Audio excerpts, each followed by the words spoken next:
But that's it. You didn't get the thing for a meeting tomorrow at 3 o'clock? No. And then you kind of forget about the others. But you got the house. Okay.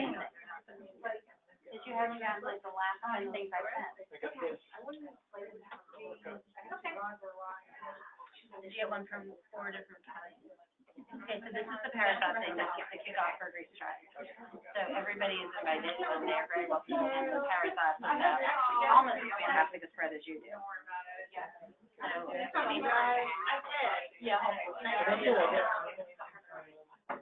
so then how did you get? Okay, so how did you get that and not get the other thing that I sent? That was the meeting notice for tomorrow. And how do I give you the meeting notice for tomorrow? She'll help me. She knows about technology. Just tell me when it is. Tomorrow at 3 o'clock. Oh, is that why you needed the password? Okay. I'm like, oh. How do we do that? Maybe it's Michelle. Hi. I love your ears. I have stuff for you. Oh. Okay, so I have things and things.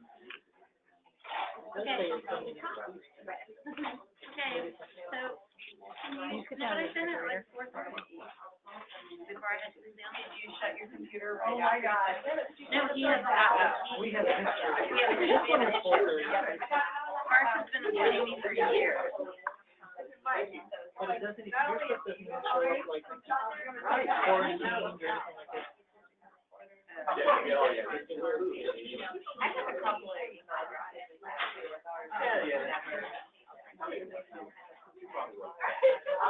Here you are, you're undeliverable. That's right.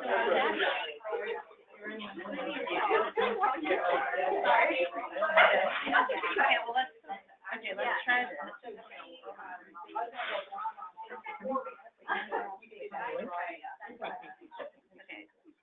Michelle's the person I know who knows about technology. Let me see what's happening tomorrow at 3 o'clock.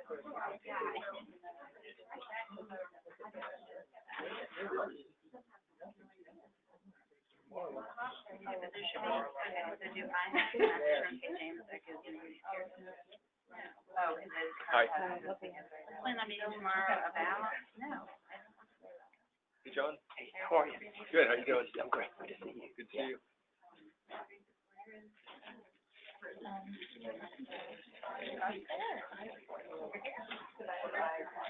Just a short answer. Put him across. No, that's fine. No, go ahead. He can sit across from me. You want mine? Each other all the time. Go ahead. Have her sit next to me.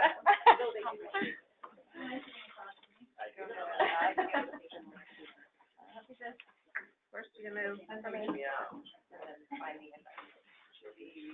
How was Thursday? It was fun. I get there. Yeah, Rob said he was going to be there at 5:15. Rob. So I got there at like 5:25. Wait, Rob. Henson. My girlfriend coming in who works in the Calgary car. Oh, yeah. So I'm like rushing in. I don't see anybody. Okay, it's not a very good place. So I text them. I'm here, I don't see anybody. No, I work in CSI, and then I work a lot Client meetings, and then I'm leaving now. So I work at home, so that's kind of mainly where I am. Okay. But luckily, the place he chose Yeah, and then was like before that, I 7 minutes worked away. hospital work. Okay. Was Tom there? Thank you. Yeah, we had a few. I had text her a few minutes ago. It was only Rob, new girl. That was where we met. I know Rob. Yeah. You're given a couple. Thank you. And otherwise, so we're glad to have you. I'm a physical therapist. Oh, okay. Are you the one speaking? Yes. Oh, great. After, there's another girl. But it was fun just having a small group. A new girl and then I got her. Yeah. Well, that's what I was thinking. Like I immediately went to my love her. What position does he have? Right. Yeah. Office manager? No. Before anyone else comes there, I was before anyone else. And that's really there. Okay, so it's We like right operator. here, yeah. Re-operator? What do you mean, operator? What do you mean? I'm glad you got it worked out. How are you? Guthrie, They're good, yeah. So I feel like we're No. in a sweet spot. We just did a few people. They've been there for so long. Sit at a table. I just Sort of. had a feeling. I don't understand that. So your desk is still in there. We've had a good long stretch of health and then. Where do they sit? Them are doing well. Find a place to sit. How about yours? I'm like, geography today. Are you waiting to hear from college? And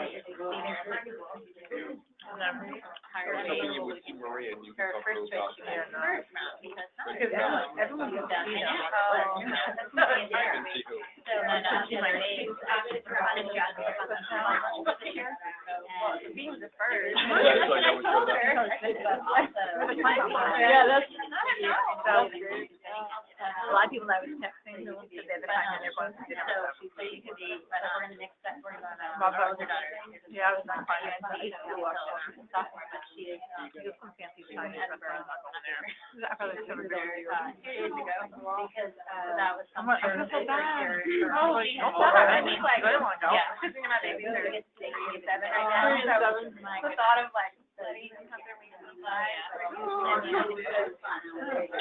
Fun size, huh? I guess you're prepared for that one. My block. I I wish I could have stayed for the Yes, 180 days. But look how much. Oh my gosh, this one, here we go.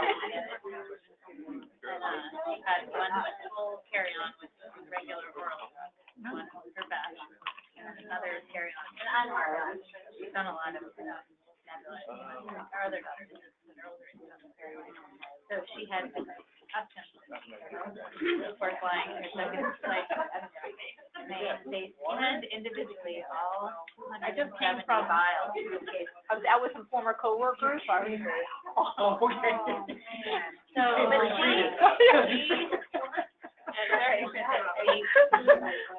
I thought I was gonna double up with my. It's an experience, right? She had all the documentation, from doctors that they still. You can either like, if you're first process or the last. Well, thankfully she had time. Mark, do you drink beer? 4.5 to 5 Do you hour drink beer? layover. So thankfully she did. Okay. I went to the beer jug, which is like 5 minutes from here. I actually don't know. You We have Durham? like really, kind of. Yeah, I mean, I don't drink beer, but they have wine. But wow, such a selection of beer. Even the salad was after. My daughter and her fiance are concert. They take it out. Her Place in front of us. her major is Have a psychology. cake Yeah, Yeah. Neuroscience minor and then a music minor. So she's actually not taking any classes related to music there, but they were really good at psychology department. She couldn't bring her lunch, or carry it. So I'm about 10 out, but I didn't get any traffic. Okay. Her professor here. That's why I got here like There's stores, I guess. Oh, yeah. They need to play. So they have people sitting out. She doesn't know she'll want to. Did you get the email from Nick about Virginia? But yeah, it was quite something. I'm not supposed to. So, I'm sure it kind of like, yeah, there, yeah. you don't have to bring any special number of pens, right? It's not like mine, right? All right. Charles has her daughter. I was talking about the one from in Virginia. Oh, it's that one, so, No, no, the one tomorrow is canned food. And there's also another one about the Virginia house meat. I didn't see that, I don't think I saw that. Because I was staying at the bar for myself, waiting for Rob. I was just checking my email. She applied to Columbia, applied to Cambridge. It's so awkward, so it's Applying for tomorrow. it's a little place. And everybody like talking to somebody, and there's like you stand up and stuff, and then there's just like 5 people at the bar. Actually, And at first, all the bar students were filled, so just standing there. And then someone like grabbed it. Right, and you got her, that was there.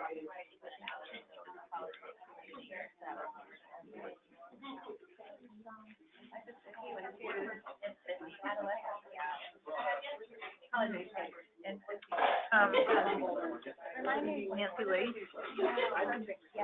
So, yeah, so we home. I feel like Trained saying the Louise guidance counselor for Common App. We calculate the on LinkedIn said she was starting a new position. I did it, I heard that, you told me but I'm that. actually only teaching. But you didn't see what it was? So I asked her. She's responding today. Adult.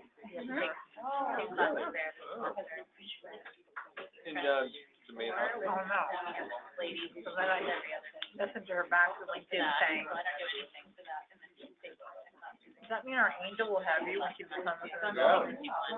Let's see what she responds to. yeah, by the time I get there. That'd be great. Like managing her, application. To have like a familiar face. Oh, I'm surprised she went back to see that. I know, isn't it great though? Yeah. Okay. She's looking for instructions, so I guess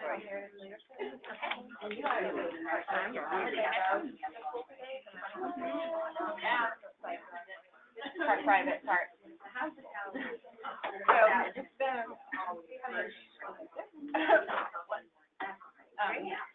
but, are they like, they're not consecutive days then? Was that? It's really neat. I just had one, but it is good. They are good. Right. I wear my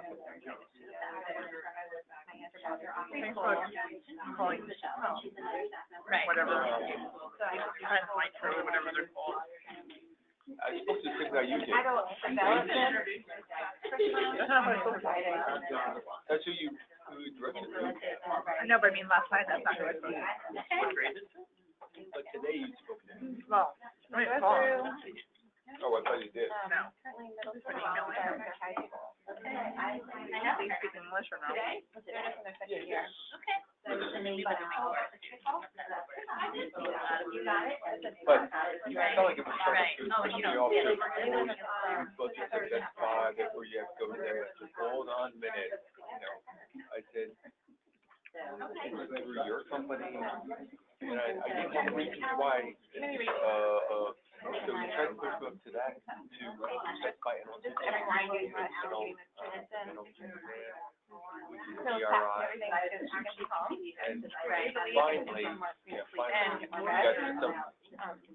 well, he said, okay, I'll do it, I get to do it.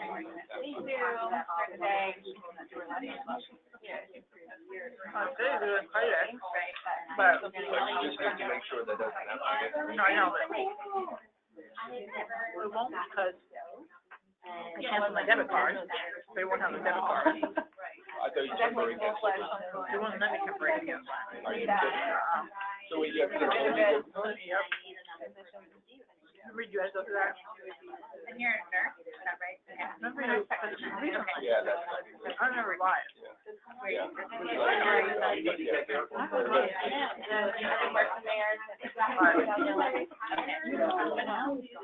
like, can I just temporarily put a hold on this? You know? That's how we come down last night, because it's like late, and like, and I think basically, I think it goes on, it's just the credit card, and put a temporary hold on it. Like, not the credit, you temporary hold on it. Yeah, I don't know what the debit cards that you get. I just think she was just trying to give me off the phone last night. Anyway. Well, I don't know if she is, I haven't heard from her. It's like, 5-7 business days before I even get a new one. Yeah, it does take a while.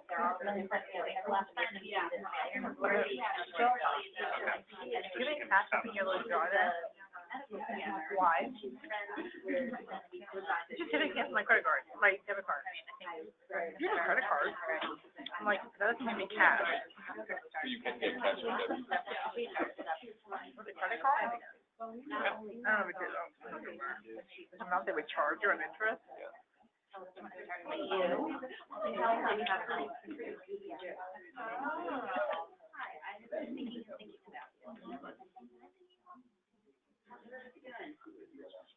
Yeah, because with a credit card, like, when we're traveling, I'll go, and I'll get $400, $500. A credit card? What credit card do you have to use? I seem to remember. I need to get so long. Maybe I'm wrong, but I think I remember it. You can never set up on your credit card? I don't, but you can get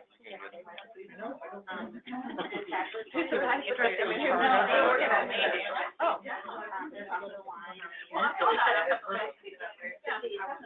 Really good. Very good. Yeah, so,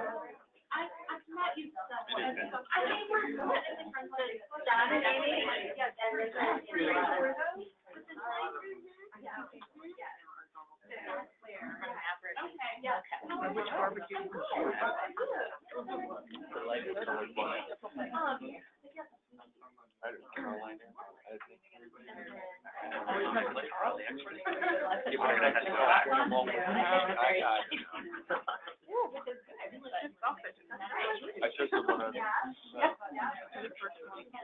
no, it's not the first one, it's like the second one. I did the first one. Is that good? Spicy. How long have you been at it? About 13 years.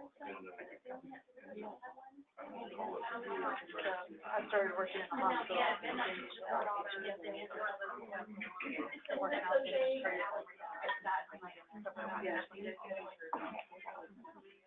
So what is your pay right now? The Atlas? I have to step in my car, but I didn't get there. But I figure it doesn't matter if I, because they're. All the portables, the Monarch, the Monarch, is the one by. There's a Monarch and then we have a Yeah, your car. Yeah.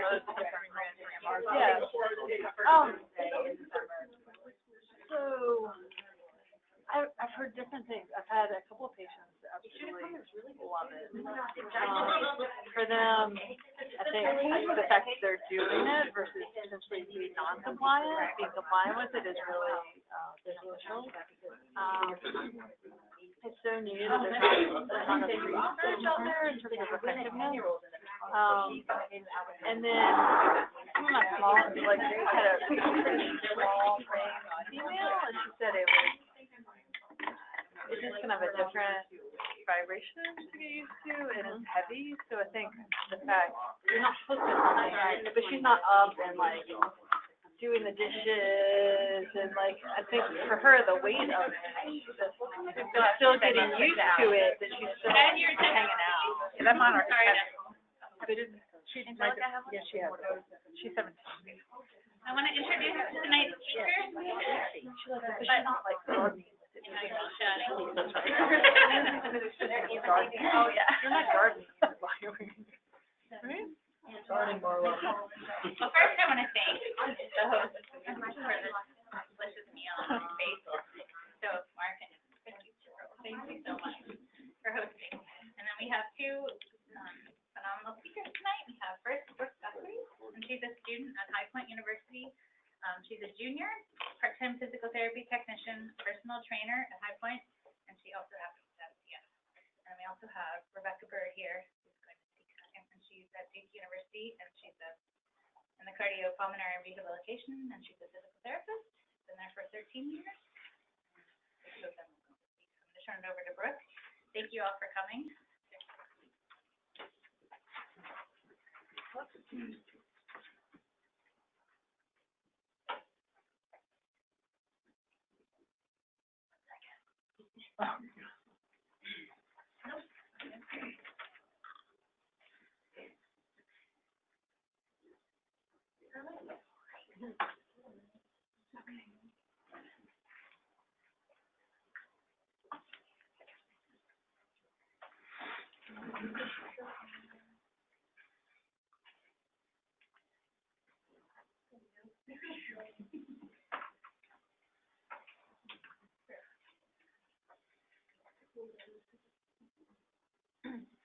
Hi, my name is Brooke Guthrie. I'm 20 years old and have been battling cystic fibrosis since birth. 20 years of ups and downs that have ultimately led to me being here tonight. I'm a junior at High Point University studying exercise science. I will be giving you a walkthrough of my life and how exercise has been a factor in all of those ups and downs.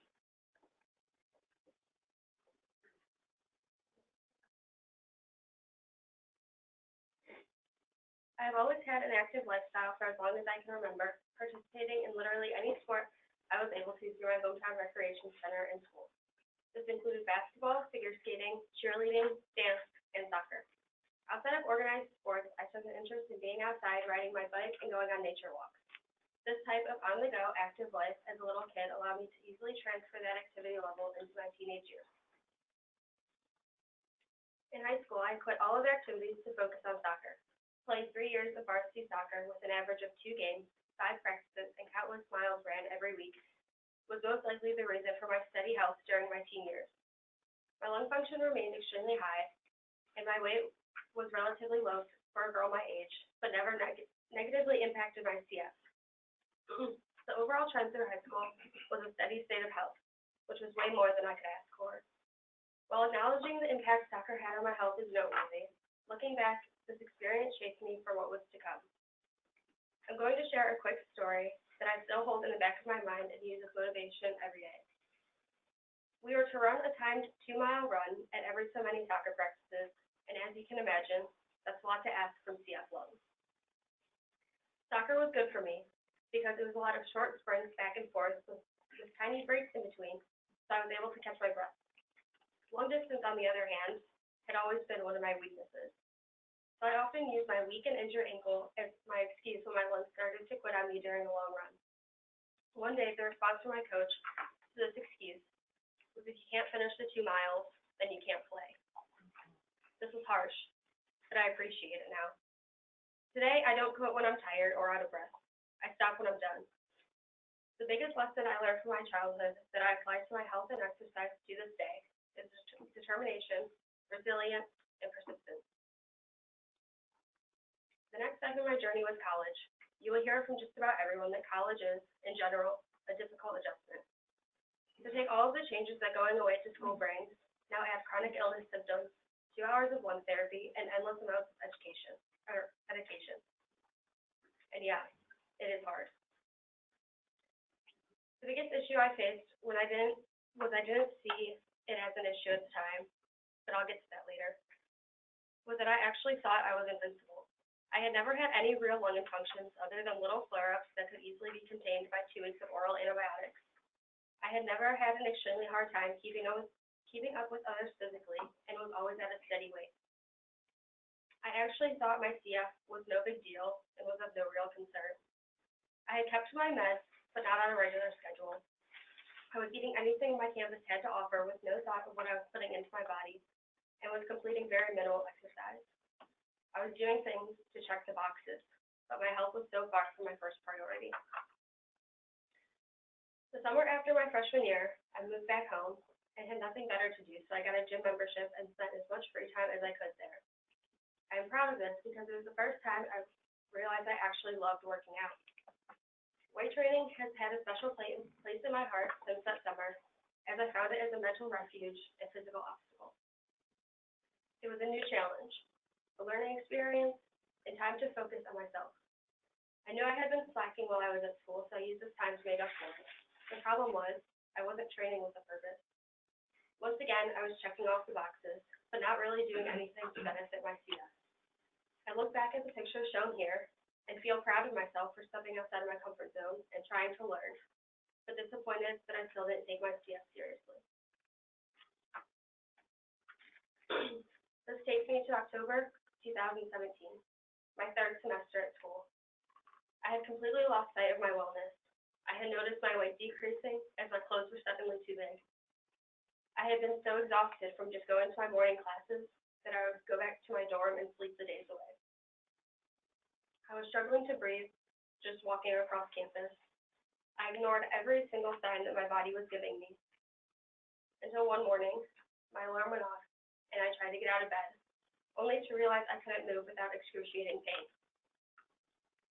Every single joint, and I mean every joint in my body, was swollen and painful to move.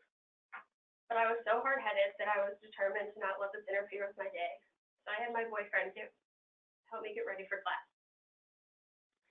This included helping me out of bed because I couldn't move my legs far enough to get them to the floor, brushing my hair, and doing my makeup because I couldn't raise my arm high enough to do it for myself. All of this just to get to class and realize I couldn't hold a pencil to take notes because my fingers wouldn't bend. I had never felt so helpless in my life, and this is a moment that I will never forget. I knew something terrible was wrong, so I went to my CF team expecting the worst, and I was right. My lung function had dropped drastically, and I had lost over 10 pounds.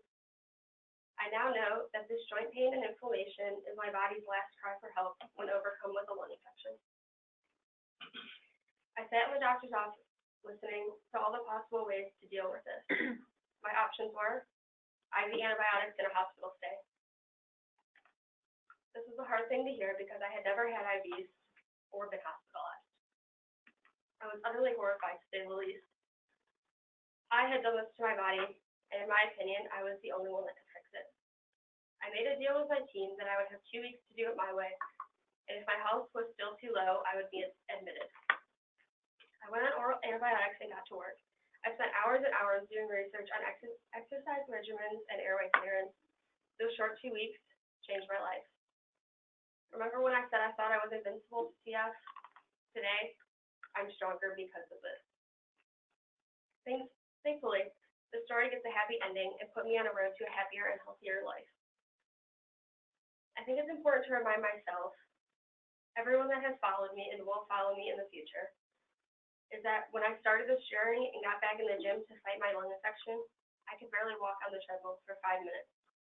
This was my entire workout because my lungs were so exhausted. Every day I pushed a little harder, and just the other week, for the first time, I ran a mile in under 7 minutes.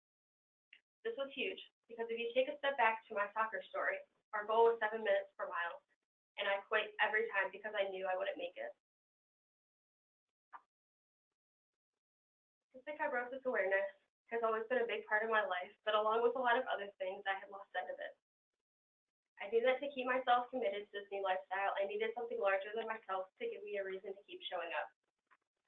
The possibility to help one other struggling CF warrior would be more than enough motivation. I needed to get back to sharing my story and educating the public about this disease.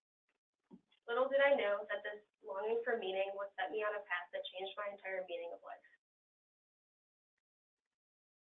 November 2017, I created my cystic fibrosis and fitness Instagram account, Life of Roses. I created this with the purpose of sharing my road to recovery, educational CF content, and my passion for fitness. I very quickly made so many CF friends, which was extremely new to me since CF patients can never be near each other. I found this whole community that understood me and was now supporting me. This was by far the greatest gift, to have friendships all over the globe that could attest to struggles I had never been able to explain to anybody else. The most eye-opening finding was that so many CFers were surpassing the expectations of CF adulthood, preaching that exercise is the key to keeping healthy. I was now seeing CF warriors raising families, breaking world records, and climbing mountains. I was also seeing the destructive side of the disease that I had never experienced myself. So many CFers sharing their story from within hospital rooms while spending weeks to months admitted, as well as all of the precious lives lost. My entire mindset has changed. I'm now a completely different person inside and out. CF no longer tells me what I can't do. It motivates me to challenge what I can do. I stick to my rule of never quitting before I'm done, because my hard work and dedication in the gym is what's keeping my future alive. This past year has been a journey of discovering how I can push my body to its limits, then rising to the occasion. I have written and completed all of my own workouts. This includes strength training, circuits, endurance, and powerlifting. I've gained an appreciation for hiking. I've put on boxing gloves and spent hours teaching myself patterns. I have delved deep into my understanding of yoga. I've put my mind and body to the test rock climbing.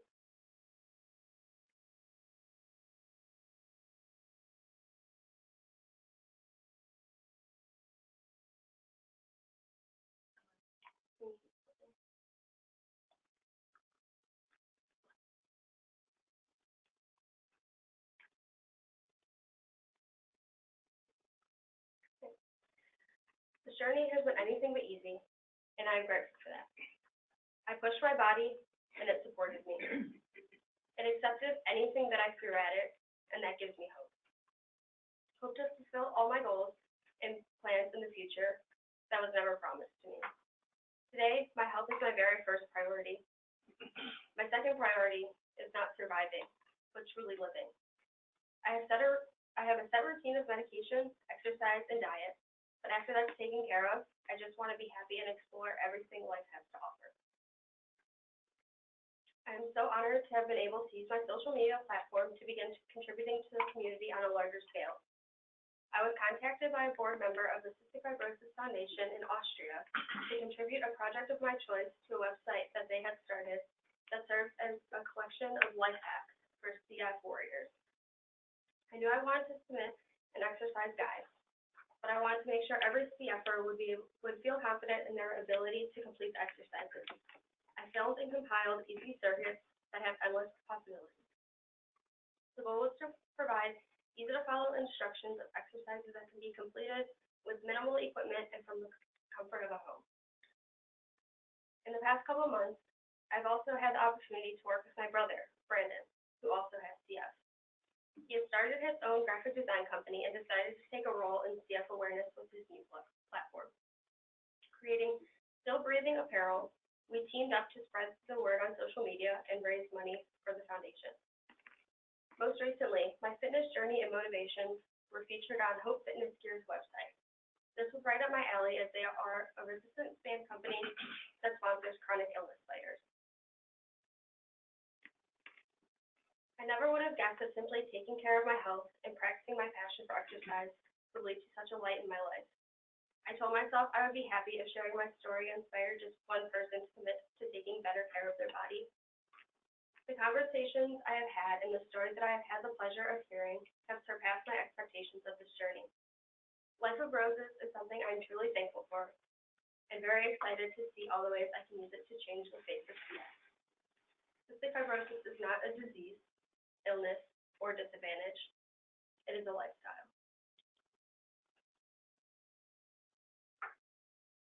And then I wanted to share some ways just to get your loved CF warrior into a better habit for a healthy lifestyle. And for small children, I really encourage active hobbies. So whether that's just playing basketball or going on a bike ride, whatever they enjoy that can keep them active. It shouldn't be looked at as so much as taking care of their health. It should be focused on having fun. And second is to involve them in your own workouts. If you work out at home, have them do like jumping squats with you, have them run up and down the stairs with you, or do yoga poses with you, anything that shows that it's a positive light in your life, and getting them just in the habit of having that in their routine. And third is to plan and schedule walks or bike riding, just something active that you can do with your kids, more of a family bonding activity rather than, again, looking at it as a health necessity. And fourth is to teach the importance of health beyond the medications. Of course, the medications are important. They need to be taken care of, but they should also be understanding their diet and their exercise. And then tips for adults is to find something that you enjoy, because if you do the same thing every day, you're not going to stick to it.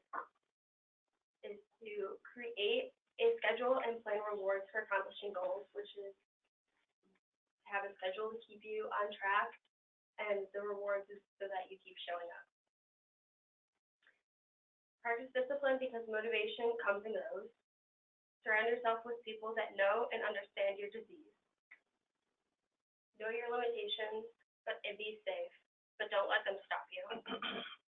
And knowledge is power. You should know everything you can about the disease and everything you can about the exercises that can help you.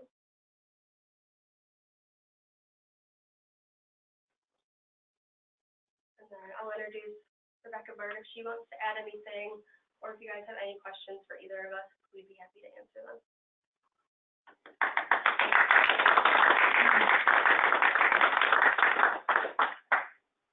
Can we ask questions now, or should we wait, or? Do you want to come up here just in case? Sure. Answer better than I. So I should never have gone second. That was amazing. I'll just do a little brief, blurb and then open it up. Really, I just prepared for questions and answers, so that would be great to hear whatever you all have. I thought, everything Brooke said was absolutely fantastic and amazing. And, if you scour the literature, it kind of shows exactly what she was telling you. In adolescents, particularly young females, unless they're actively involved in something, they typically have a drop or decline in their physical activity. So the fact that she was a part of a soccer team, I think was really helpful. And that's a really precarious time. Adolescence is just hard for a lot of folks. Same thing, that transition, the early 20s tends to be another hard time for so many reasons that young adults are taking more responsibility for their lives, and parents are trying to let go and finding the balance. And some people have to learn the hard way about taking care of themselves, and other people can be more proactive. And the only other thing I would say in terms of exercise generally, if you look at the literature, one of the strongest reasons to encourage exercise is that folks with CF who do exercise have a slower decline in FEV1 than those who don't. And there's several studies that support that. So there's a myriad of reasons as to why exercise is beneficial, but for no others, I think everybody in this room knows kind of what FEV1 means, and to know that people who exercise have a slower decline is really pretty profound. So, but yeah, we'll take questions. Yes, go ahead. So, Brooke, my daughter is a senior in high school. She reminds me a little bit of you because she's very active. So she runs track and cross country, and her PFTs are through the roof, very good. So she'll be starting college soon. So I'm like, oh, everything's great, and then kind of have this little decline thing. So, what advice would you give someone who's very active but now heading off to college? I think the biggest thing for me is just kind of understanding what exercises benefit you most. Because, I mean, if she's in an organized sport, people are writing her workouts for her. She's never had to actively think of how it's kind of using her body. Mm-hmm. And that was, for me, when I first started going back to the gym, and I kind of said, I wasn't training with a purpose. I was just going in, doing what I was seeing other people do, and then leaving. But now I have a very structured schedule as to, okay, how is this going to work my lungs? How can I make this harder? And kind of using just the education behind it. So the advice I would give her is just do the research ahead of time. Even maybe get a personal trainer or a workout partner that can hold her accountable for the first couple months just to get the schedule going. Right. And the biggest thing now is just setting the schedule. Because if I could take 3 days off from the gym and not even think about it because I didn't write it down, and then I'm set back a whole week. Mm-hmm. So I think just actively thinking about it is the biggest thing. Right. And how about the food? Because I know you had said you had lost so many pounds, 10 pounds, and so how did? So now it's just kind of learning about all the different food groups. I could eat a slice of pizza, or I could meal prep some chicken and rice. Which one? It's basic diet and knowing what you're putting into your body. Mm-hmm. Another thing, I haven't done a ton of research on it, but I have talked to a lot of CFers that have kept daily logs of their food and really found what makes them bloated, or what, if they're having a certain diet and then they start losing weight, they cut those foods out. And really kind of seeing how your body works with different foods. I think that's the biggest thing, is just knowing the difference between good and bad. I think for you, if I can jump in, is the meal prep that you mentioned. I think that was big for Brooke, is that she stopped eating at the cafeteria and started doing a lot of meal prep. She has the opportunity to do that. I only eat one meal from campus a day. Which meal is that? It's usually lunch, but it's always the same type of sandwich or salad or something like that. I think that's interesting because folks that have been around a while used to say eat anything you want, calories, calories, calories, and they're like, wait a minute, people are living longer and that what calories you bring in makes a difference. So that bag of Doritos that used to just be, I worked in the hospital for a little while, and you could walk into a room and tell there was a person with CF because you would just see the junk food lining the wall, and everybody else is on their low salt, low sodium. But I think now that really people are starting to realize the importance of getting calories, but getting beneficial calories.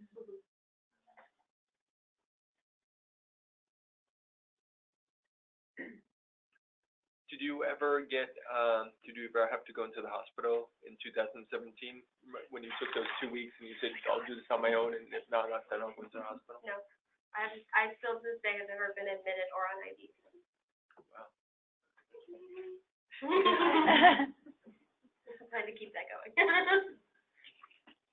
How's your brother doing? Same. Yeah. Hey, parent. Yeah. Me and him, we have kind of an odd relationship when it comes to our CF. I don't think we've ever actually sat down and talked about CF. It's always in passing if we have a question or something. So I don't know the ins and outs of his story, but from an outside view, I think he kind of has the same trend. After high school, he seemed to decline a little bit with going away to college and everything. But now he's 24, and I mean, our house is almost equal. So. Is he following your regimen? No. He's not. He does a lot of treadmill. Yeah. Good. Is he a runner?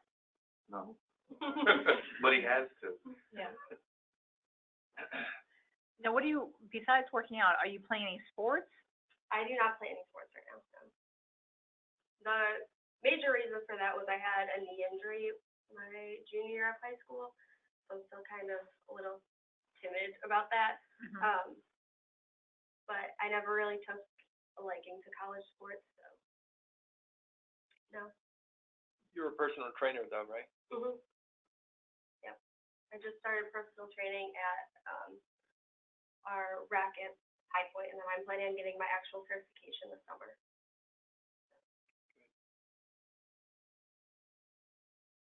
Any other questions? I just have one more about the Yeah. FEV1. So what was your FEV1, say, at one point in high school where you were the best, and what is your FEV1 now? My high baseline is always around 75, maybe high 70s. I think when it was its lowest, was it 60s? Do you remember? I think the lowest was 61. Yeah. And then now I'm back up to my baseline in the high 70s. Yeah.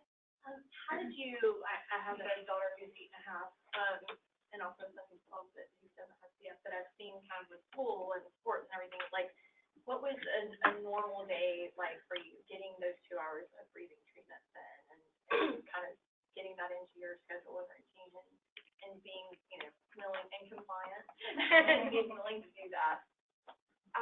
So through elementary school, through high school, again, my brother has CF too, so 5:30 in the morning, both of us were up doing our lung therapy, and then eating breakfast, packing pills, and going to school. And then both of us were in sports, so after school we were gone at sports practice, and then came home, ate dinner, and then usually did our treatments right before bed. And again, we kind of never talked about it. It was just kind of always a natural routine that we had set. And I think a lot of it is for my parents. They were the ones that it was, you do this or you're grounded, it was just like any other thing that we had to do. It was never an option. You have a desk, where you guys in your desk together and all that. Yep. Do you use the Monarch now? I just got it 2 weeks ago. I am liking it so far. It's a very, does your daughter have it? Yeah, daughter has it. Yeah. Does she like it? Yeah, I think so. Yeah, she doesn't It's love it, but yeah. It's just so heavy. It is heavy. The only really, like real issue that I have with it is I don't know if it's how it sits on my body or just because it's so heavy, it makes my lower back hurt. So like for like 10, 15 minutes, once I'm done with it, like I have like an ache in my back. I'm assuming it's just because it's like an awkward, it's so stiff and heavy. Are you always standing with it on? Or? I'm usually sitting. Yeah. I have walked. Sometimes I like walk around and make my breakfast and stuff with it, but I'm usually sitting down. The biggest thing is if anyone's son or daughter doesn't have it is the you probably know more know how to explain it. You're good. Go for it. Like, because the other vest is more of like an air. It just shakes your entire body, and this one is very much more focused. It's like my brother explained it. Like it feels like someone's just punching you, and it doesn't move at all. It's just the inside mechanics of it, just like literally hit you on the chest. Yeah. So do most of your loved ones have the traditional vest? Okay. So then the difference between this are their little cup areas, and so it's electromagnet, and so it's you're right, the feel is just very different. Than it kind of feels like the other one feels like it's pushing air, almost like I imagine like a bagpipe, squeezing a bagpipe in and out. Where this one, the wave is just a little different in terms of how it transfers energy to your body. You can turn off certain pods, so if you had a port or some reason that you didn't want a section, you can turn it off. But in terms of effectiveness, the research, there's not a ton of research out there because it's new.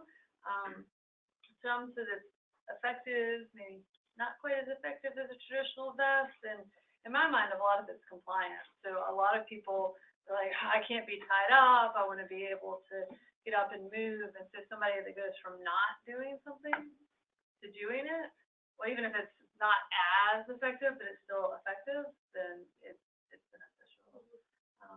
So it may not be for everyone, but I've had some people love it, and I've had smaller frame folks say that it was heavy, and so some people think that it's going to be portable and they're going to exercise with it or do this and that with it, and it's really, most people I hear are using it seated, but it's still sitting down. Not everyone. Are you doing your nubs when you're doing it?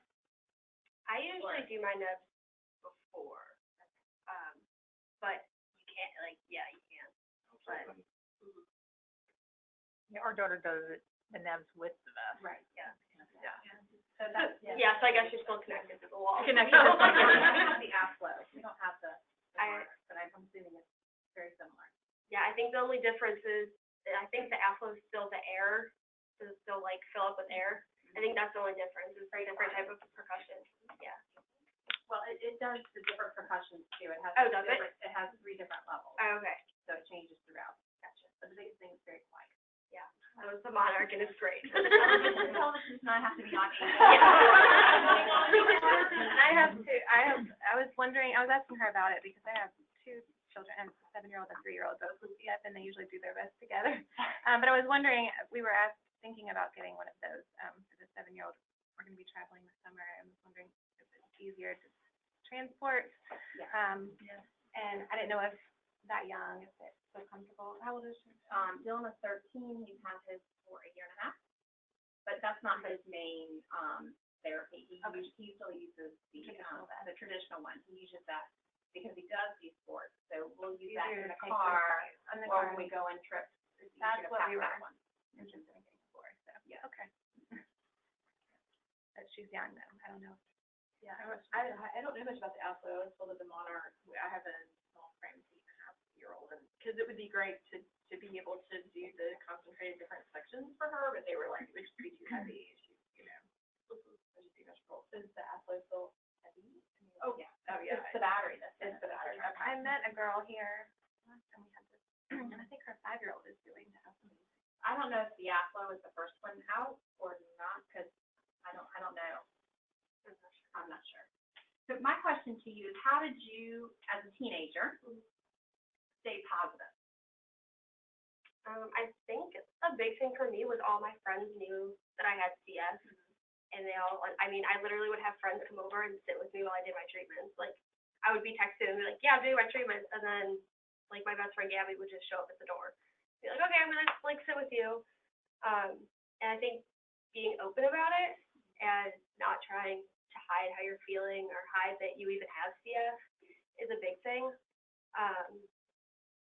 And I think, yeah, that was the biggest thing for me. And I was always involved in the sports, so I never felt like I was like lesser than people my age because I was out running, doing soccer drills with them. Like I never felt that difference. Well, I guess Dylan's very positive in having to do it. I guess his is the being different of having to take the extra time that nobody else has to do it. Yeah. Because obviously, you know, well, I guess you had your brother, so that was your life with him. But, you know, he doesn't have anyone else. His older brother does not have to do it. So it's very different for him. Yeah. So. For me, at least, I think that was kind of like a growing thing. Like when you're little, why am I different? Why doesn't anyone else have to do this? And I mean, I even still use that as an excuse today, kind of. I'm like, well, do I really need to do 2 hours of lung therapy? Like my roommate's not doing it. But just understanding that everyone has differences and this is your luck of the draw. And you have to do it to keep going. And I mean, he is young, so it's going to take a couple of years for him to really, because you don't, as a parent, you don't want to, I guess, put that kind of toll on him, but it just comes with age, I guess. Brandon was a little more difficult. Yeah. I think it's a guy thing. It's just cumbersome. You know, it's just like, he does what he needs to do. It's like getting him to do homework and brush his teeth. You know, I mean, those are like, you know, your battles, and it's just, you know, one of those things. Just keeping him positive. And, you know, he just gets frustrated because nobody else has to. Brooke, what's your makeup for, is it 2 Delta 508, or what's your? Yeah. Are there days now that you might skip therapy? There are very few. When I first started college during the first year, it was rough. I'm not going to say how many I skipped because I'm not here. But it was a lot more than today. But would you say, if your mom and dad would call during college and be like, hey, Brooke, how's getting your therapy in? Would you and if you didn't, you'd just be like, yeah. Yep. You knew. Did you have a roommate from the very beginning? What? Did you have a roommate freshman year? Yeah, so I've always had my own bedroom, thankfully, when I was at school. I had 3 other roommates my freshman year, which were kind of they all knew about my CF. They were all, didn't care. My sophomore year, I lived by myself, and this year I have 2 roommates. How did you go about keeping your therapy nabs clean? Like, just you had everything just in your bedroom? So yeah, I kept all my treatment stuff in my bedroom, and then just boiling water. I mean, all my roommates always knew that I had CF, so like keeping, like if I had stuff in the kitchen, they didn't really care. But yeah, just kind of keeping my daily routine, but in a closet. They'll tell you that they do not clean their stuff when they're at college, and both my kids survived. I clean it more than Brandon. You will stress more than your daughter will. Yeah. I don't think Brandon cleans it either. I clean mine at least twice a week now. Twice a week, yeah. Twice a week.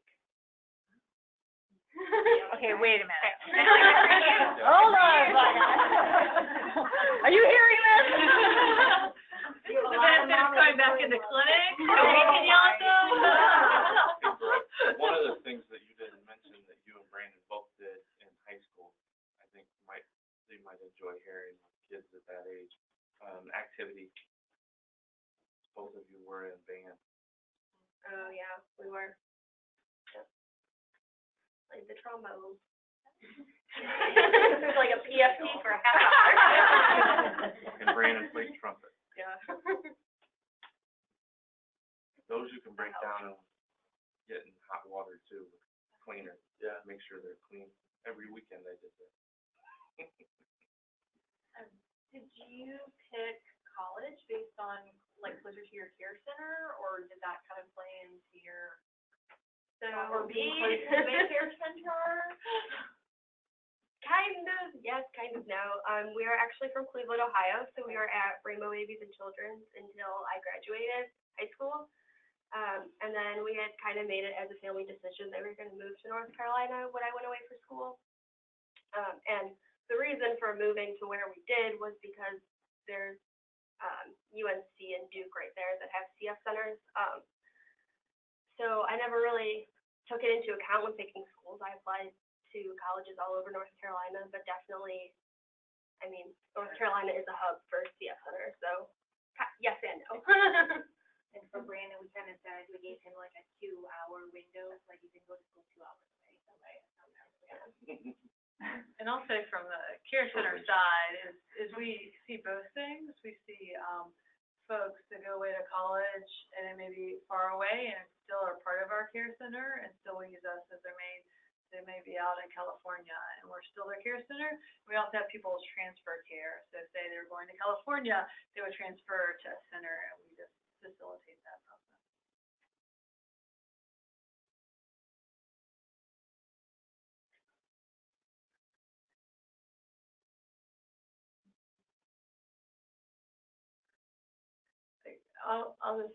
A question I sometimes get is exercise in place of airway clearance. I don't know if any of you all have heard. Some people like to substitute exercise for airway clearance or one of their treatments during the day. And so actually at the national conference, there's a really interesting talk by a physical therapist from Australia who did this really cool imaging stuff to look at how secretions move through the lungs with exercise versus airway clearance. And so kind of the end result was that this was aerobic exercise. So aerobic exercise at a kind of moderate intensity helps to bring secretions from the peripheral airways, from the small airways to the larger central airways, but it didn't necessarily get it all the way up. And so, but they compared that to the PEP devices. So, does everybody know what I say? So PEP device with huffing and found that that was able to clear more secretions and more centrally. So she was suggesting as an adjunct. But what was interesting is with the PEP device, they used huffing, but they didn't use huffing with the aerobic exercise. And huffing is designed to clear from the larger central airways. So then the question was like, if only you had a third group and done aerobic with huffing, is that sufficient? And so I think, again, you'll find from your loved ones, a lot of people say, I clear better when I exercise. And what I do is I encourage folks to actually huff too. Is like, exercise, especially aerobic exercise, should move secretions and get you breathing more deeply and get the air behind the secretions to mobilize them. Sometimes you have to put in the extra effort. And again, you kind of have to get over some of the self-consciousness of, I have to go to the gym and do some huffing. But again, for a lot of people, the fact that they're clear, they can breathe better, they feel better, it's just one less extra thing that they have to do. Sometimes they can do that in place of a treatment or at least as an adjunct. For me personally, I have never actually produced, or I guess coughed up a lot of mucus in my entire lifetime. But when I started going back to the gym and I still do sprints for 5 minutes, 20 seconds on, 30 seconds off. That has been the only thing I have been able to do to actually cough up mucus. So I would go, when I was really sick, I would go to the gym at 10 o'clock at night when no one would be there and do 5 sprints and go sit in the bathroom and cough. And then come back and do another 5 sprints and then go in the bathroom and cough. And that's, I still was doing my treatments every day. I've never replaced my rest with exercise. But it's not, it's a different kind of mechanic, I guess. It's like I was going to ask you that if you get anything up, because our daughter doesn't really get anything up at all. Mm-hmm. So as soon as she's, I'm like, oh, it's just like Angelica. She doesn't get anything up, but she's a runner. I mean, she sprints obviously, but she really doesn't sometimes she'll say she gets something up, but it's very rare that she even gets anything up. that. She doesn't either. They've never coughed during the treatment. Yeah. Yeah, so it's just interesting. how about your meds, like for nebulizers? Have you been on Toby before? Yes, so I rotate, Toby with Caseton every month. Right now? Yeah. How long has that been going on for? Like a couple years, a year? Yeah, Oh, years. probably since high school. Yeah. Actually, probably, I think it was my senior year, they put me on that.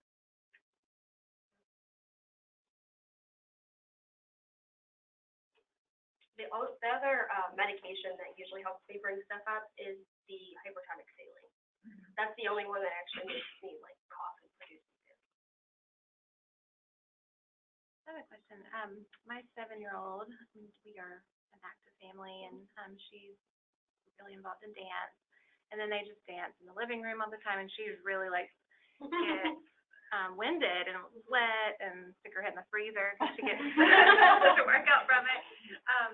But then she keeps, she'll stop after a song or two, and or if we go for a jog, she stops what I feel like is frequently, and I don't know if I should push her or if those breaks are important, or if she's just being lazy and she could do more. I mean, I don't know how much to push, and I think for like push to an extent, but for me, like I've never ran over 2 miles in my life, just because like I just get so tired, and at that point I'm like I'd rather do 30 minutes of sprints and get like an effective workout than be like just like trotting for a half hour.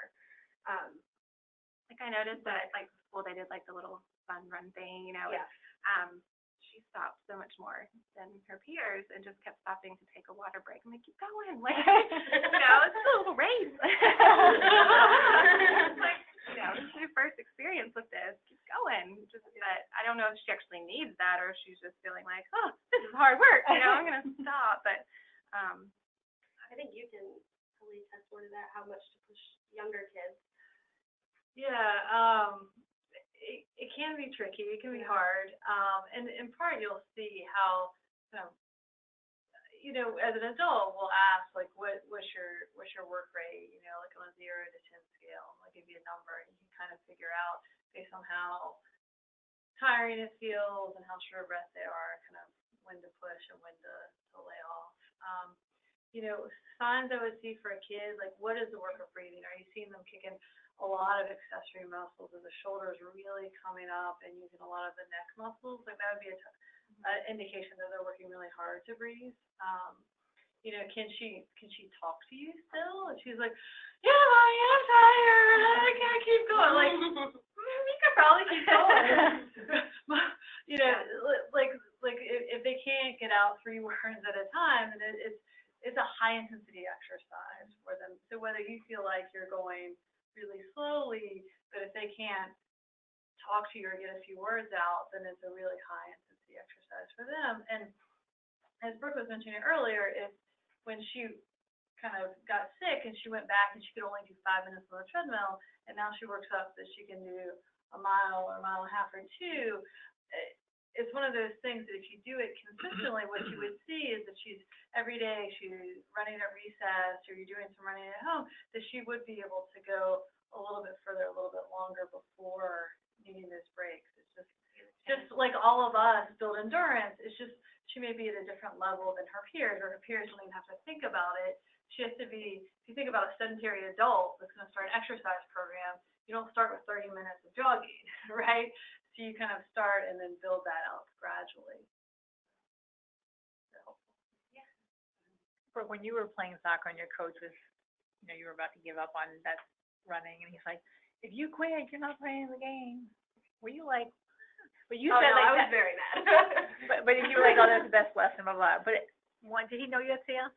Yes, he did. So it wasn't like he wasn't treating you any differently. Seems a little harsh, that's all.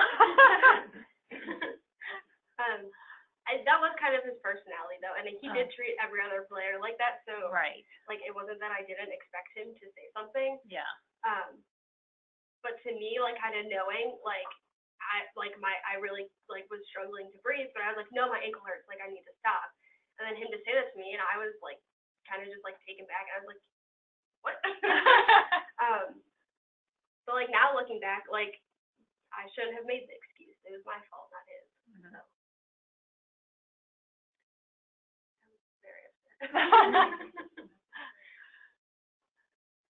When you were a freshman in college and you had your own room, if you had a roommate in your room, two people sleeping in one room, would that have been a problem doing your treatments and everything else?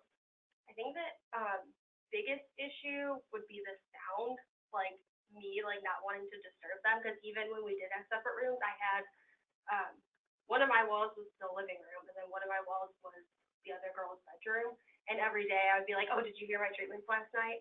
So, like, I think if we shared a room, I would be more hesitant to do it while they were there, just because like feeling like almost like a burden, I guess. Yeah.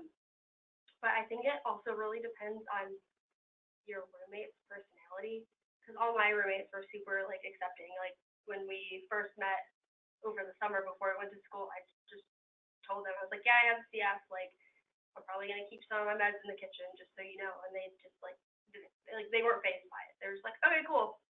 So I think it depends on the personality of the CFer and of the roommate. Right. I would recommend getting your own bedroom if you can, but still having like how I had like a suite. Right. I think it would be hard to have like just a complete single and not have any roommates, because I think then I would have really secluded myself from people. Be like, no, I need to go to my room and do my treatments, and then not kind of have that social aspect. Yeah. Right. So kind of finding that balance, what works best for you. Good answer. Oh, that was good. I know, you were like, oh, she should have her own room It by depends- herself. Yeah, I'm like, no. It probably depends on the person too, because our older daughter had a single her first year, and she didn't have any roommates, but it was okay. Yeah. But that's what she wanted, and Yeah. she has a roommate now, well, not now. No, she chose to have a She roommate chose to have a herself. roommate this year, and so first I think semester, she they were did in the feel same fine, bedroom, Yeah. actually. She did feel a little bit isolated, but she also wanted to get a feel for everything and like how to manage her treatments and her schedule, but she had a roommate first semester, and they shared the same bedroom, and she picked someone who had similar like habits to her as far as when they got up or went to bed, so she didn't really, I think there was only one time she felt badly doing her nebulizer because her roommate was already asleep, but otherwise, she made it work. So, but they've communicated about it, and that's why they chose to live together. So it probably depends. Yeah. Get the roommate who has a problem with stuff. Find a new roommate.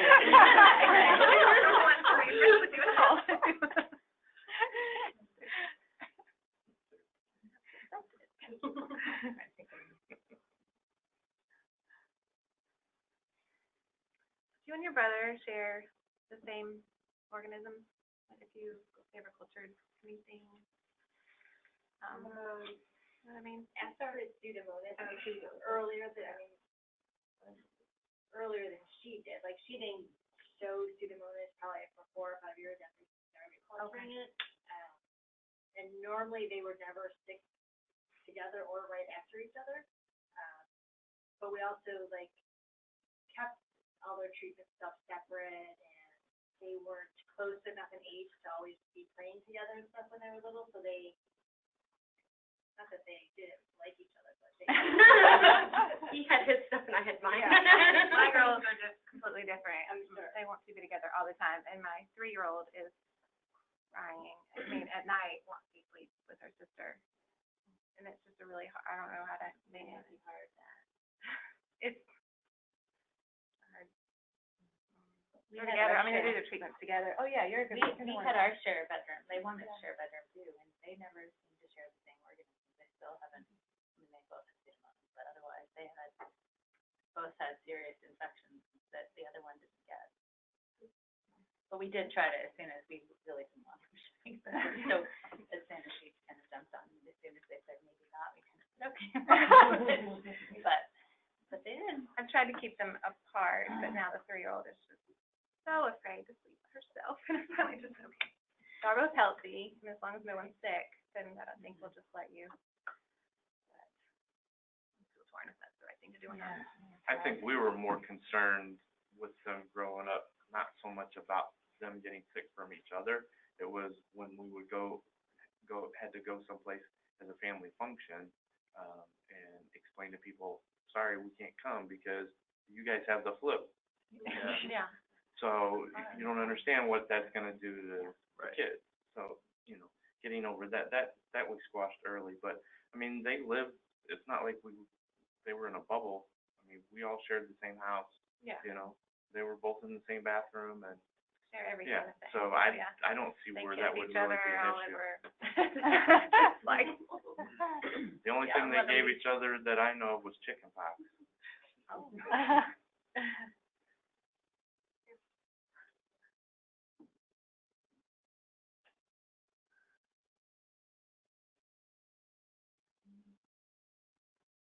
Other questions? Yeah, you can come and sit down.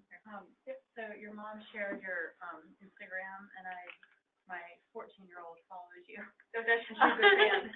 So thank you for helping inspire her, so that's the goal.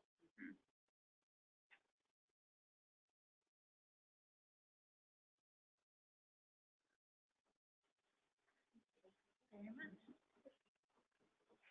Good job.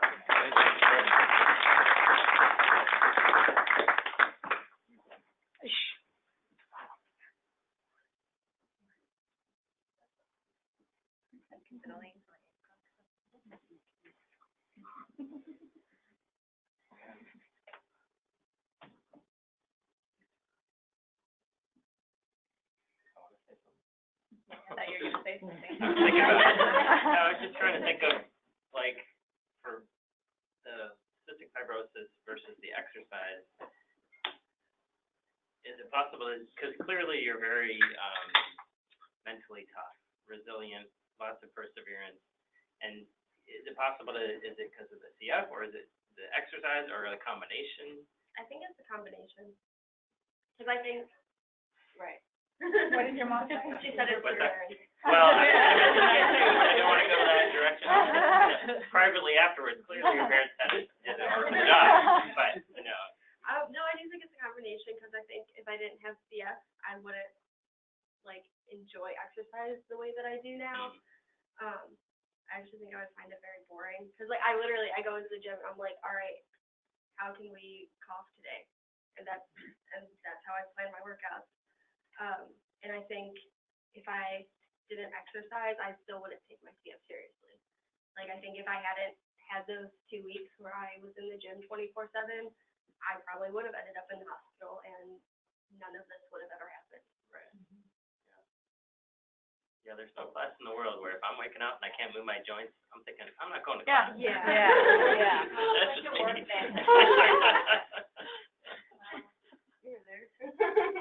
It wasn't fun. No, it didn't sound like It freaked mom out. Yeah, that's scary. Yeah. Well, our older daughter has diabetes, which she developed, so she takes short-term insulin in the morning, and she does not really like to exercise. But she's in college, so she actually, her insulin dose went down when she started going to college because she was walking so much. So she walks a lot, actually, so now that's great. But that's all. She doesn't really, she did run once when she was home over Christmas break. She did. But she can't run a long way either. But our younger daughter is very much into exercise. Right. She's very much into fitness. Different. Yeah, a little different. When I went off to college, my freshman advisor, who was some random ancient studies person who I have no idea how he became my advisor. He was. I literally walked into the room and I look at the book he's looking at. He's reading ancient hieroglyphic text. Because you get assigned, because you don't know what you're reading, so you get assigned some random professor.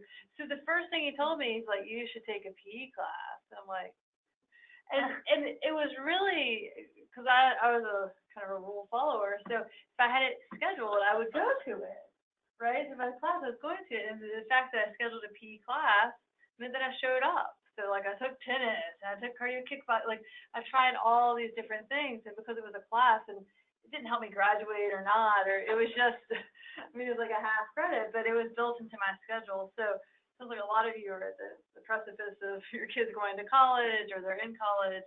So that could be a really easy way to maybe encourage them, hey, you can take a PE class and get a Or in a little credit. report, You're Yeah. gonna be sitting and studying for hours, so this will at least keep you moving.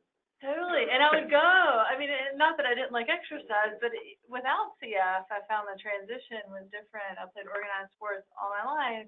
Then I get to college, and I'm not on a team practicing 5 days a week, and so having to like, oh, I've got to go to the gym. What? Like, it was a transition not having CF. So imagine doing that on top of, having to deal with breathing treatments and everything else.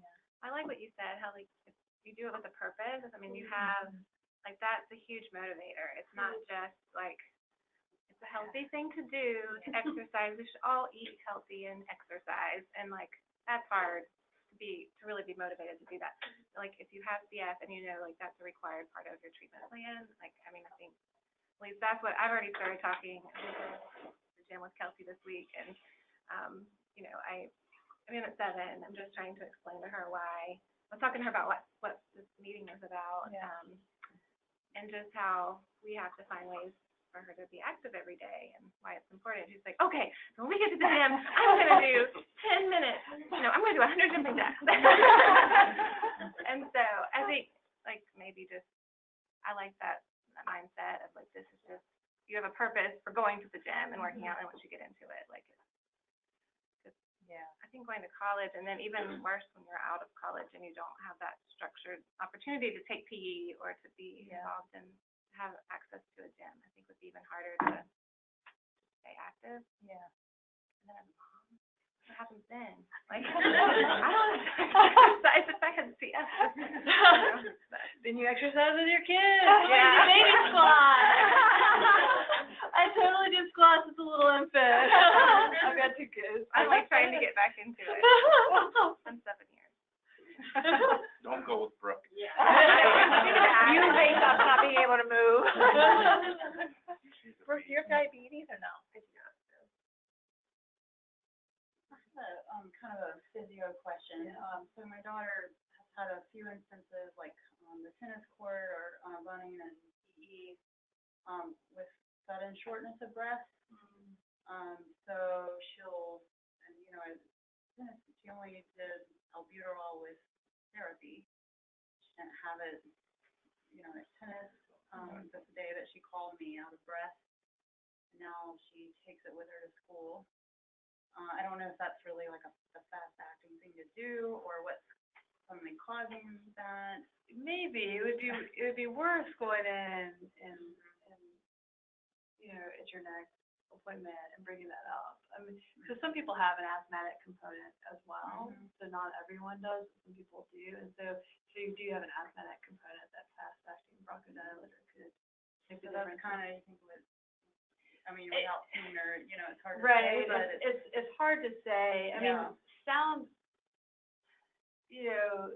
sudden shortness of breath, I mean, I do tend to think bronchospasm, outside of PE and other life threatening, right? And so that's what would make me think otherwise, if she's playing and is generally fine, to have a sudden change, then, especially if it improves without albuterol. yeah, well, she had to stop and wait and catch her breath, that one incident. So, I don't know, it was really hot too this summer. So I'm a pediatric nurse practitioner too, so I'm taking the professional side from your perspective. But I mean, even aside from CF, could be completely unrelated and just like an exercise-induced asthma. I think it's symptoms like that. Of course, it'd be worth talking to you. But I've always thought, people with CF can have asthma too, whether they can still have the physiology for that. Whether it's related to CF or not. She, would have wheezing sometimes, so I think it's been suggested. Yeah. But never, reactive airway. but not really diagnosed with asthma. Right. So I don't know. Yeah, when I was little, they called me the happy wheezer. So I wheezed all the time when I was little, and then when I played soccer, mostly on hot days, I kind of had that asthmatic type breathing. So I did take my inhalers for that. So I literally would run off. I would be like, hey, coach, and take my inhaler and go right back in the game, and just kind of catch a breather for a minute. And it was mostly on hot days with like the dry air, and I mean, even like if I'm walking, that's hard for me to breathe with the CF. So, I think it's definitely a caution to have. I had it with our son too. The only sport that it happened with was football though, and then the doctor ended up putting him on Spiriva, but it was just during like football season. My youngest, my oldest, no, she did end up having like a period where she was having wheezing just come up randomly, like after swimming. Police saw Gonzalez leave his. Hello? Oh, no. You should ask the same question. Right. She had RSV as a baby, and I do see my practice a lot of kids who had RSV as an infant, they end up having more wheezing associated respiratory illnesses in the future. And so that's definitely been the case for her, where she'll be a lot more likely to just wheeze with just a cold, you know, and I don't know that it has anything to do with yeah, I always have albuterol, like she's sick, and then I think that just it's pretty, if that helps, that's very for now. Yeah, she's already prescribed an inhaler. Yeah. She just takes it with her when She's she's got gone. it, she says. Yeah.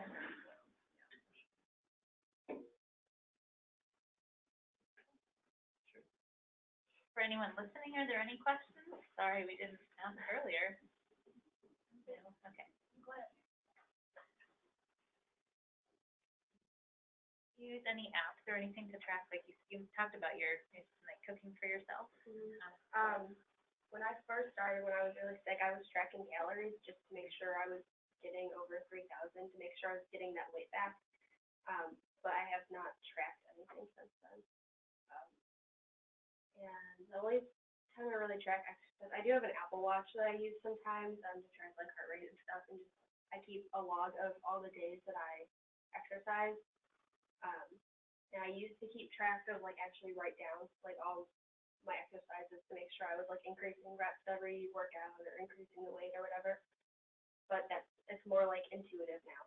So I eat intuitively and progress my workouts that way. But definitely when I started, I did. How many hours do you work out a week?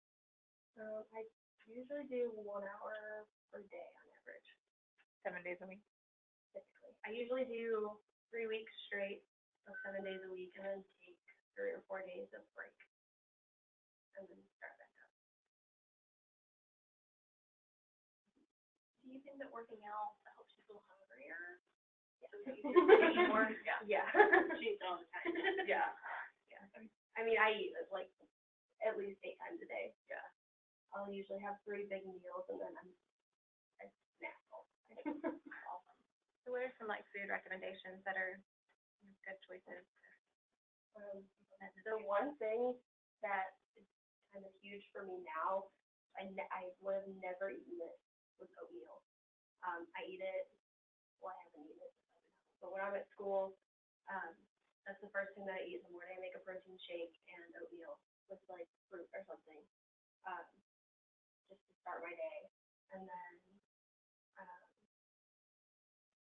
I do the basic chicken and rice just because it's easy and filling, and making sure I'm getting vegetables in. But I think vegetables are a huge thing. I wasn't eating them when I was at college for the first year, probably 2 years, and now I eat at least 3 servings a day when I'm at school.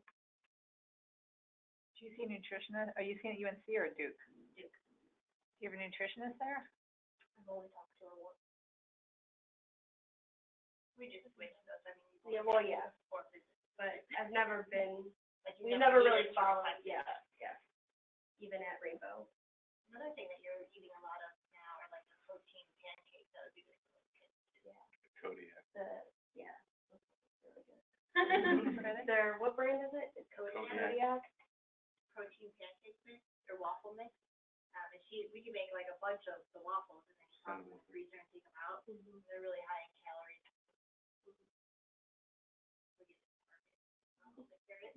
Kodiak, how do you spell that? Oh, Kodiak, the bear. Yeah, the Yeah. powder. Yeah, with a kid, you know, that's very good. I love it.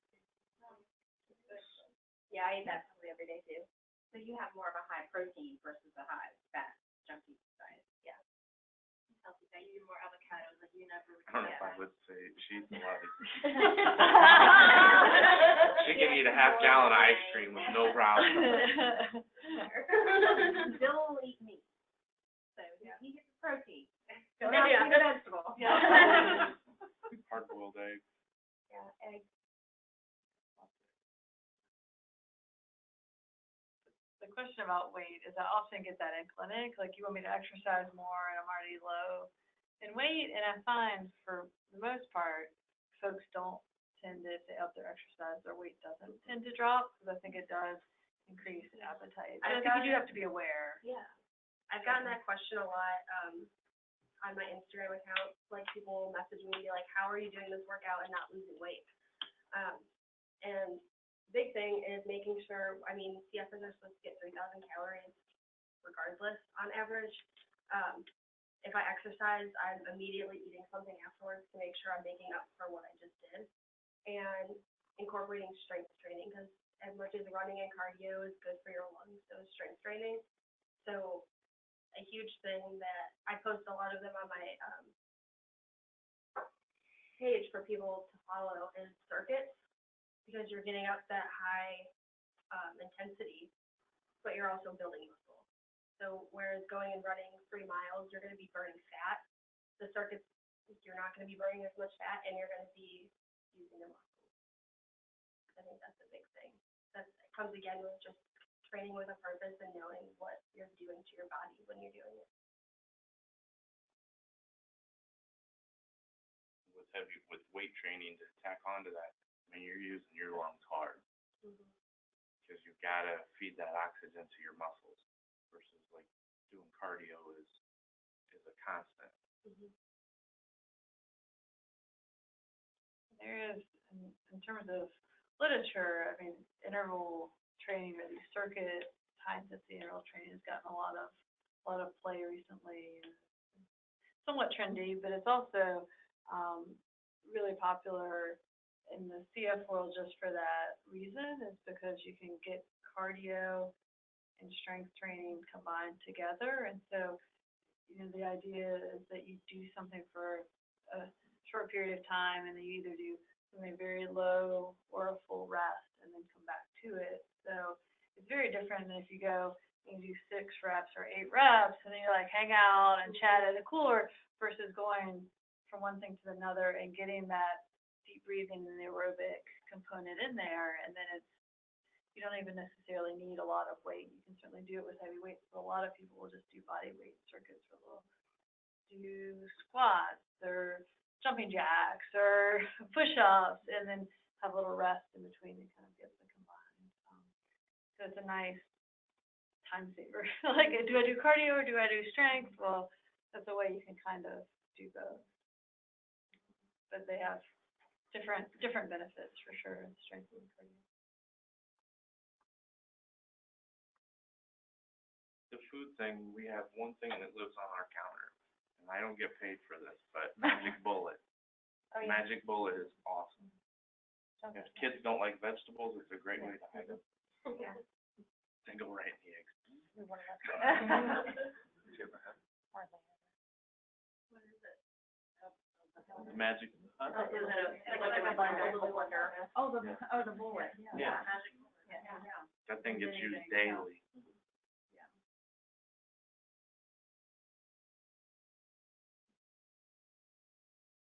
That's probably your college thing. The bullet and the mini waffle maker. Smoothies are good. Do you like High Point? Do you like High Point University? Yeah, I do. It's been a good place. It's cool.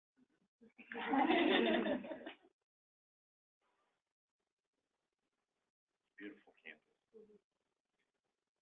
There is another CS station there. That's for the outside, right? Did you want to get anyone who also CF there? She knows one. Her freshman year, there was actually another freshman and then a senior. The senior since left, and then she ran into and met a professor in the master's program, right? No, he teaches. It was actually funny. I was at we were at a lunch for like an event that was happening, but we were in a room probably this size, and I was sitting with the 2 professors that I was with all day. And I was telling them how I had CF and the whole story, and then this guy walks by and he's like, oh, he has CF, and I was just like, oh no. He was like, do you want to talk to him? I was like, no. But I haven't seen him, I don't even know what his name is, I haven't seen him since then. And then there is one other student that's in my year. And we had talked a little bit before our freshman year, just kind of acknowledging that we both had CF. And I've only ran into her 3 times. They've all been at the gym. And it was like, oh no, I need to go. Other than that, it wasn't an issue. I always find that so funny, like, CF is just such a small community. And what are the chances of having all you do with CF in this college? I don't buy it. I dropped my kid off at the nursery at our church one day, and they were like, oh, that's the woman who was keeping childcare, she has CF too. I'm like, what? I didn't know that until after we left. Yes, she ended up passing away a couple years after that. But I didn't know until after. She'd been in there with me all the time. I was at the dentist a couple weeks ago, and I don't know when my daughter has CF. She goes, oh, you have a old patient who has CF. I'm like, Mindy? So, yeah. I'm like, so how do you know her? I'm like, small community. And then we were on vacation in Barbados when Joe was really young. I mean, how old was she? 5 or 6. I think she might have been She even was 5 younger. or 6. Yeah, I was thinking even younger. They could drop her off in like this little, kids club, little tram co-op. And we're like, okay, these are her enzymes. And I'm like, wow, this other girl has the same pill. I don't think so. Sure enough, this girl has cystic fibrosis. And then 2 of them are walking hand in hand. It's a bad. Okay. Well, you think, I mean, This work. how many times we probably run into them, like, we're sitting on, the bus with them, or, Yeah. on the It's just- airport. I mean, it's just like you and your brother. I mean, it's like, you're in the same household.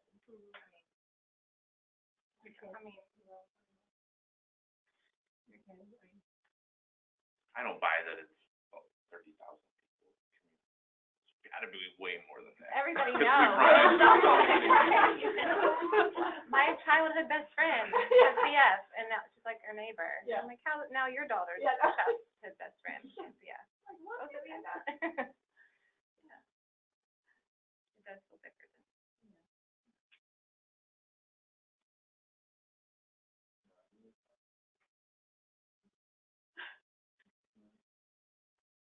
Nothing? You have something. For those of you that have kids in college and going off to college, you'll feel like you're not gonna survive, but you will survive. I'm panicking thinking about it. I'm like 11 years away. I came and I think having the kids become adults is just hard. Because we are in so much control, that we don't realize, so you don't have control. So, it's real, and you will go through it, and you'll survive. Do you think by your parents having a regimen scheduled for you and not letting you miss your therapy helped you when you were out on your own? 100%. Because my thing, like with Dylan, obviously we're very strict and he cannot miss them. Sorry, that's true. You have to do the course for the evil parents. But, I guess his thing, whereas you were very privileged of not having you hospitalized. Whereas he's, for the most part, he's pretty healthy. He's been hospitalized, but he doesn't see an effect from them. So his hardest part is, why am I doing this and I don't feel any differently? So I'm hoping that when he gets off on his own, he doesn't stop because he doesn't feel those, there's no effect. I think once you're not doing them regularly for so long, it's not going to be like, oh, I didn't do my aerosol last night, but I feel fine. It's going to be, well, I didn't do my aerosol for 3 weeks, and now I can't breathe. It's a long-term effect. And with like my childhood, I think they were very strict about it, but it was also like, it was my responsibility. Like, it wasn't, I mean, you did set up my treatments a lot, but it was kind of like, you have to do this, and here's your checklist. and it needs to be done tomorrow, or you don't have your phone. Like, if I wake up in the morning and it's not checked off, like, your day's a wash. But kind of having control, but letting us suffer the consequences. Yeah, I forgot about that. I think that made it easier for them when they were older and could be held accountable. Was she put a checklist on the refrigerator for both of them, Monday through Friday, Saturday, Sunday. Boom, boom, boom, boom. Did all your stuff.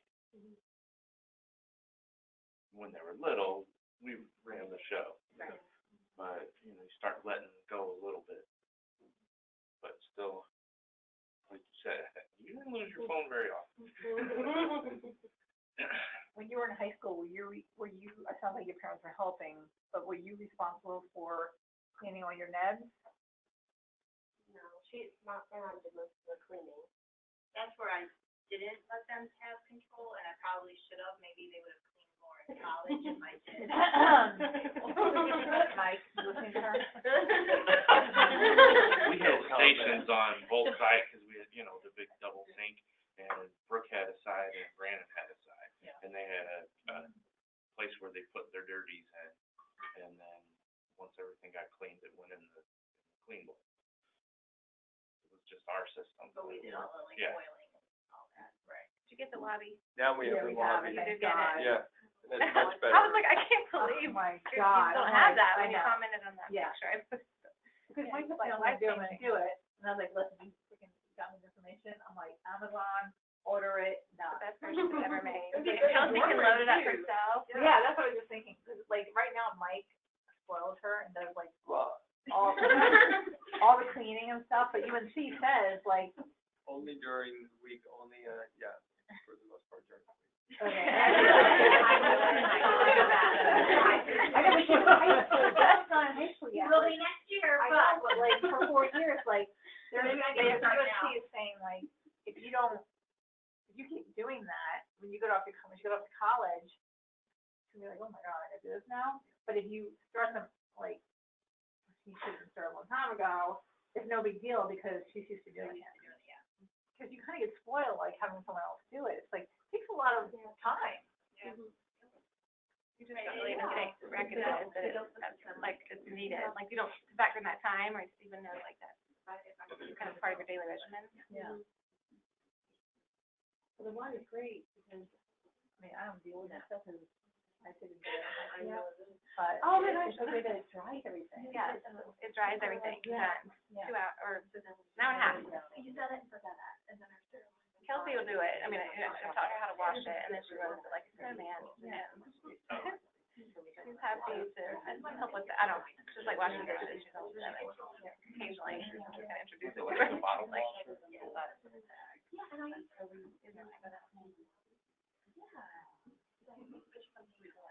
You don't have the water?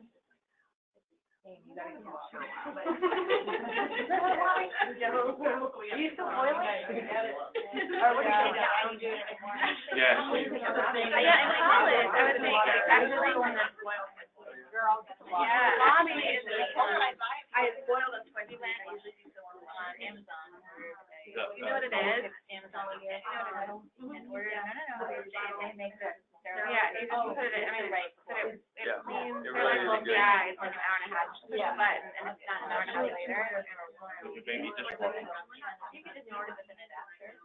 I don't have, I'm on Yeah.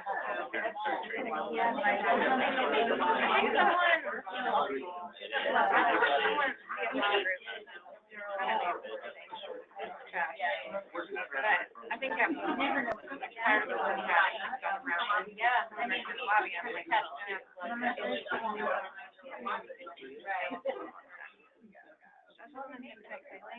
I don't see any difference. I mean, Dr. Dallin.